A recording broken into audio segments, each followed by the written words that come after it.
This is sweet old Snowy. Rescued him from Sissy's Lake. I don't know, 4 or 5 years ago, something like that, because he kept having recurring bumblefoot. I treated, and it got better, and then put him back out at the lake, and then it would come back up again, and it got so bad where he wasn't able to walk. And then I brought him in for rehab again. And then the last time I just decided to keep him because it just kept coming back. He's still walking pretty good, but he has a limp and everything. But it's a recurring problem.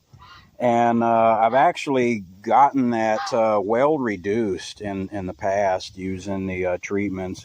This actually looked a whole lot worse. He had a lot bigger abscesses than this in the past. Normally treat him with DMSO with various things in it, serapeptase and antibiotics like tetracycline based, either oxytetracycline or I prefer doxycycline, but I don't have any of that right now. And vitamin C, something with rosmarinic acid in it, like lemon balm or rosemary, extract or essential oil. So just basically trying to break these down and, make his quality of life a little better. So it tends to work. I would rather do this than surgery because he's a goose. So he's got some little louses and stuff again. Okay, we're gonna have to treat him with ivermectin again too. So that'll take care of that in just a couple of days. But it would be dangerous to sedate him. He's an old goose, and you wouldn't be able to do surgery. You wouldn't be able to cut into his feet and do surgery on a goose without him, fighting you, and unless you sedated him or gave him a pretty strong local, which, lidocaine is, you have to be very, very careful with that with birds because that can, lidocaine can kill them rather quickly if you get it into a vein, if you give them too much. So you got to be real careful with lidocaine and just the amount of blood because they've got a lot of they've got major artery and veins that run through into their feet because that's how they cool off.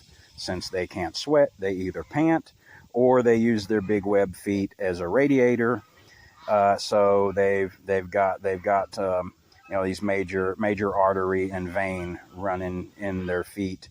So they tend to bleed a lot even when you stick them with a needle, especially if you do a surgery. Now, chickens and stuff, you can get away with that. A goose is going to bleed a lot more.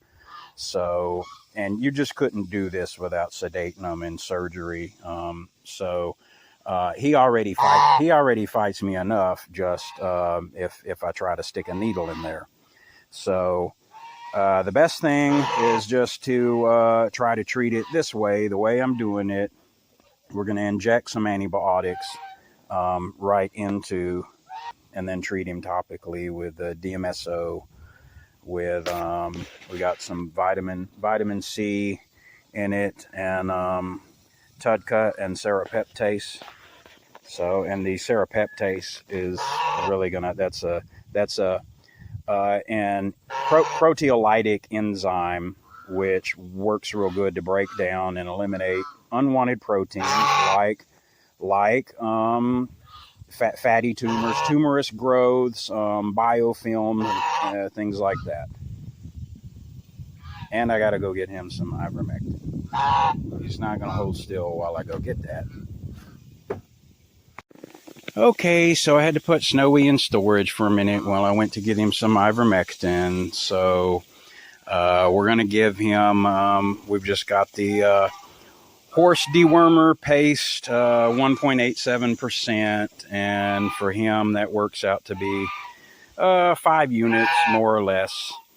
And so we got to give that to him orally. And then that's sort of low dose. They can take a little more. We've got the 1% injectable for cattle also, and I'm just going to put a couple of drops right on the skin on his back. I'll have to pull his feathers out of the way and then drop it right on his back, sort of like you do for dogs and cats, and then it'll sort of the oily consistency of it'll start to spread across his skin and start to kill these things immediately. He's probably going to fight me putting the syringe in his mouth, though. And Kevin is right here concerned. Are you concerned? Are you concerned for Snowy? Snowy's okay. Nobody's hurting Snowy. There. Of course, he didn't like it. He fought me. Just had to make him sit down and push it in his mouth. Make him take it.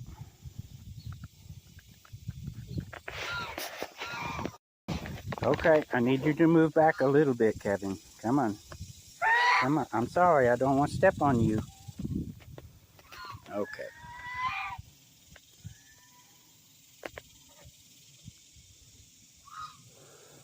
So I'll need both hands for this, but basically I'm just going to pull his feathers back until I find bare skin. We're going to put a few drops of the liquid injectable right on his back. Doesn't have to be injected. We just drop it right on his back.